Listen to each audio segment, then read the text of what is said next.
যোৱা 3 দিনৰ আগতে আমাৰ অফিচত এটি বিশেষ অডিট আছিলে আৰু ভিজিট আছিলে। তাতে এইমাত্ৰ মোবাইলটো পৰি গ'ল হয়। ভিডিঅ'টো বনাই থাকোঁতে খুব জোৰেৰে বতাহ আহিলে আৰু আমাৰ অফিচত মানে ভিজিট আছিলে। জাপানৰ পৰা বহুকেইজন প্ৰতিনিধি আহিছিলে, লগতে আমাৰ অফিচৰ মেনেজিং ডাইৰেক্টৰ আহিছিলে।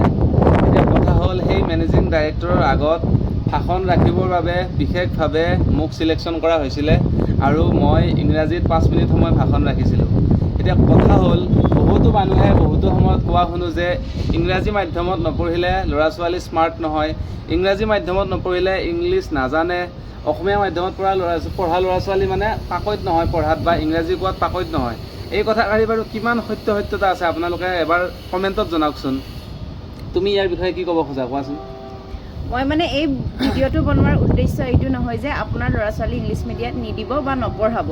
আমি বনোৱাৰ উদ্দেশ্য এইটোৱেই যে আমি যিখিনি মানুহ অসমীয়া মিডিয়ামৰ পৰা মানে পাছ কৰি আহিছোঁ, সেইখিনি মানুহে ইংলিছত কথা ক'ব পাৰে নে নোৱাৰে বা ইংৰাজীত যিকোনো ধৰণৰ বক্তৃতা ৰাখিব পাৰে নে নোৱাৰে, আমি সেইটোৰ ওপৰতহে ভিডিঅ'টো তৈয়াৰ কৰিব ওলাইছোঁ। এইটো নহয় যে আপোনাৰ ল'ৰা ছোৱালী ইংলিছ মিডিয়ামত নপঢ়াব, সেইটোৱে ভুল নাভাবিব। ক'ত পঢ়াব সেইটো আপোনালোকৰ সম্পূৰ্ণ নিজস্ব মত, কিন্তু আমি যিহেতু সদায় চৰকাৰী স্কুলক ফাৰ্ষ্ট প্ৰিফাৰেঞ্চ দিওঁ, প্ৰাইভেট স্কুলকো আমি প্ৰাধান্য দিব লাগে, কিন্তু যিমান পাৰি আমাৰ নিজৰ মাধ্যমটো সদায় আগবঢ়াই লৈ যোৱাটো আমি বিচাৰোঁ। আৰু আধুনিকতা মানে এইটো নহয় যে আপুনি প্ৰাইভেট স্কুলত দিবই লাগিব।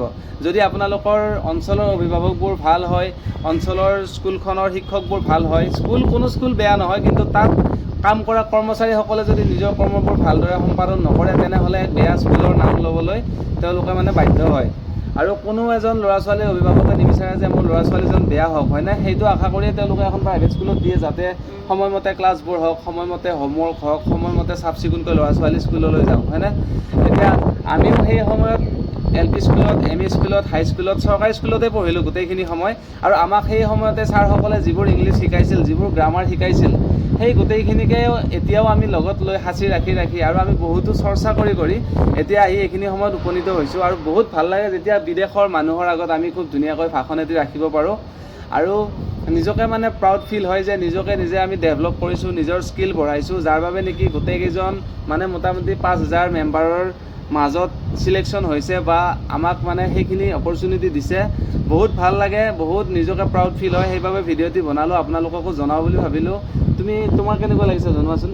মোৰ বহুত ভাল লাগিছে, কাৰণ অসমীয়া মিডিয়ামৰ পৰা যোনেই নহওক, তুমিয়েই নিজৰ হোৱা বা বেলেগো নহওক, যদি এনেকৈ আগবাঢ়ে বহুত ভাল লাগে, মানে নিজকে মানে এটা গৰ্বিত হয় আৰু সেই আমাক পঢ়োৱা শিক্ষক শিক্ষয়িত্ৰীখিনিলে মানে তেওঁলোকলৈ মনত পৰে। আৰু মানে এনেকুৱা নহয় যে আপুনি ইংলিছতে কথা কৈ থাকিব লাগিব বা কোনো নজনা মানুহৰ আগত আপুনি ইংলিছ কৈ লাভ নাই। কিছুমান মানুহ আমি দেখিছোঁ যে ইংলিছ মিডিয়ামত পঢ়ে, এটা দুটা ভঙা ইংলিছ শব্দ কৈ, মানে যিসকল নজনা গাঁৱৰ সহজ চহা মানুহ, তেওঁলোকৰ আগত মানে খুব পাৰ্গতালি দেখায়। মানে তেনেকুৱা কথাৰ মাজে মাজে ইংলিছ, কথাৰ মাজে মাজে হিন্দী, তেনেকুৱা নহয়। মানে আমি যিটো মাধ্যমত কথা পাতি আছোঁ, সেই মাধ্যমতে আমি কথাটো পাতি থাকিব লাগে। আকৌ যেতিয়া আমি অসমীয়াত কথা পাতিম, তেতিয়া মানে অসমীয়াৰ মাজত ইংলিছটো আমি মিক্স কৰিব যিমান পাৰি নালাগে। কেতিয়াবা কি হয়, আজিকালি দৈনন্দিন জীৱনত আমি বিভিন্ন লেংগুৱেজত কথা পাতি আমি মানে মিক্স কৰি দিওঁ। কিন্তু এনেকুৱা নহয় যে ভাষা এটিৰ যিটো এটা বিশুদ্ধতা, সেই বিশুদ্ধতাটো আমি ৰক্ষা কৰিব পাৰিব লাগে, কিয়নো সকলো ভাষাৰে এটি নিজস্ব স্বকীয় গৰিমা আৰু মৰ্যাদা থাকে। আৰু সেই ভাষাৰ গৰিমা আৰু মৰ্যাদাটো আমি যদি ৰক্ষা কৰিব নোৱাৰোঁ, তেনেহ'লে সেই ভাষাটোৰ আমি অসন্মান কৰাৰ নিচিনা হয়, নহয় জানো? সেইটোৱেইটো। মই বিশেষকৈ যেতিয়া ভাষণ ৰাখিছিলোঁ, সেই সময়ত মই স্মৰণ কৰিছিলোঁ মোৰ শ্ৰদ্ধাৰ শিক্ষাগুৰু তেতিয়া আৰু মোৰ অনানুষ্ঠানিক শিক্ষাদাত্ৰী মাতৃ আৰু মোৰ সেই সময়ৰ সকলো যিমান শিক্ষাগুৰু আছে সকলোলৈকে মই শ্ৰদ্ধা নিবেদন কৰিছিলোঁ। লগতে বৰ্তমান সময়ত মোক যিসকলে প্ৰশিক্ষণ দিছে যে কেনেদৰে আৰম্ভণি কৰিব লাগিব, কেনেদৰে বক্তৃতা ৰাখিব লাগিব, কেনেদৰে সমাপ্তি কৰিব লাগিব, এই গোটেইখিনি শিকোৱা সকলোলৈকে মই বহুত শ্ৰদ্ধা জনাইছোঁ। লগতে এইটো কথা মই আপোনালোকলৈ ব্যক্ত কৰিব বিচাৰোঁ যে আপোনালোকৰ জীৱনতো যদি কেতিয়াবা ভাল এনেদৰে সুযোগ সুবিধা আহে, যিকোনো এটা ভাষাত আপোনালোকে বক্তৃতা প্ৰদান কৰিবলৈ, আপোনালোকে পিছ হুহকি নাহিব। আৰু আমাৰ অসমীয়া মানুহৰ, বিশেষকৈ আমাৰ অসমীয়া ল'ৰা ছোৱালীবিলাকৰ কৈছোঁ, মৰমৰ ভাইটি ভণ্টি, মই নিজৰ ক্ষেত্ৰতো কৈছোঁ, আমাৰ মানুহৰ বিশেষকৈ এটা বস্তুতেই মই কম থকা দেখা পাওঁ, সেইটো হৈছে আমাৰ কনফিডেন্স লেভেল, যিটো আমাৰ আত্মবিশ্বাস। এই আত্মবিশ্বাসটো আমি গঢ়িব লাগিব। আমাৰ অসমৰ ল'ৰা ছোৱালীয়ে সঁচাকৈ বহুত কথা জানে। বাহিৰৰ ল'ৰা ছোৱালীৰ তুলনাত আমাৰ অসমৰ ল'ৰা ছোৱালীৰ সাধাৰণ জ্ঞানটো খুব বেছি। আৰু পঢ়া শুনাৰ ক্ষেত্ৰতো খুব বেছি ধুনীয়া আমাৰ অসমৰ ল'ৰা ছোৱালী, মাত্ৰ অকণমান মানে আত্মবিশ্বাসটো আনিলেই আমি সকলো বিষয়তে সফল হ'ব পাৰিম। গতিকে কেতিয়াও নিজকে আনতকৈ কম বুলি নাভাবিব, বা হিন্দী ক'লে মানুহ এজন নাভাবিব যে তেওঁ বহুত ডাঙৰ মানুহ, বা ইংলিছত কথা ক'লে নাভাবিব তেওঁ বহুত ডাঙৰ মানুহ, তেনেকুৱা কোনো কথা নহয়। আপুনি জাষ্ট বুজিবলৈ চেষ্টা কৰিব, কাৰণ হিন্দী আৰু ইংৰাজী বা যিকোনো ভাষা এটি মাত্ৰ আমাৰ মনৰ ভাৱ প্ৰকাশ কৰাৰ এটি মাধ্যমহে, আৰু আমাৰ মনৰ ভাৱ প্ৰকাশ কৰাকে ভাষা বোলে। গতিকে তেওঁ সেই ভাষাটোত মনৰ ভাৱটো প্ৰকাশ কৰিছে বুলি যে তেওঁ এজন বহুত ডাঙৰ মানুহ, তেনেকুৱা কোনো কথা নহয়। আমি আমাৰ নিজৰ ভাষাটোক সদায় প্ৰথম স্থান দিব লাগে, মৰ্যাদা দিব লাগে, সন্মান দিব লাগে, আৰু নিজৰ ভাষাটোক আমি প্ৰেম কৰিব লাগে। আমাৰ নিজৰ ভাষাটো আইৰ মুখৰ মাতষাৰ থাকিলেহে আমাৰ অসমীয়া জাতিটো জীয়াই থাকিব। আৰু অসমীয়া ভাষাৰ এই এক সন্ধিক্ষণত আমি যদি অসমীয়া ভাষাৰ প্ৰয়োগ কৰোঁ সকলো ক্ষেত্ৰতে, তেনেহ'লে আমাৰ অসমীয়া ভাষাৰ জয় জয়কাৰ আকৌ হ'ব, আকৌ আমাৰ সেই সোণালী দিনবোৰ ঘূৰি আহিব, নহয় জানো? সঁচাকৈ। আৰু আমাৰ আধুনিক যিবিলাক ল'ৰা ছোৱালী আছে তেওঁলোকে ইংৰাজী কওক, হিন্দী কওক, কিন্তু অসমীয়া মাধ্যমৰ ভাষাটো কিন্তু ক'ব লাগে, হয়নে? ক'ব লাগে, শিকিব লাগে, আৰু শুদ্ধকৈ ক'ব লাগে। শুদ্ধকৈ ক'ব লাগে। আৰু মাক দেউতাকে আজিকালি যেতিয়া ল'ৰা ছোৱালীক স্কুললৈ পঠিয়ায়, তেতিয়া মানে ডেড, ডেডি, মাম্মি, এনেকুৱা পাপা, এইবিলাকতকৈ মানে কি অকণমান মা দেউতা এইবিলাক শব্দ শিকালে মানে ভাল লাগে। মোৰ নিজৰ মই এইটো স্বকীয় ভাৱটো ব্যক্ত কৰিছোঁ, কাৰণ মই মা বুলি ক'লে বেছি শুৱনি শুনা পাওঁ, আৰু কিবা এটা মনৰ পৰা মাতে নালাগে। কিন্তু মাম্মিৰ এটা ইংলিছৰ মানে মিনিং হয় মৃত মানুহৰ যিটো সংৰক্ষণ কৰি ৰখা এটা বস্তু থাকে, মানে বিদেশত এইটো জাপান চাইনাত সেই বস্তুটো থাকে, ঠিক তাৰ অৰ্থটো এটা শব্দত সেইটোও হয়। কিন্তু আমি মানে অকণমান যদি ফিল কৰি চাওঁ, আমাৰ মা বুলি ক'লে এটি যিটো ফিলিং আহে সেই বস্তুটো কিন্তু মাম্মিত নাহে।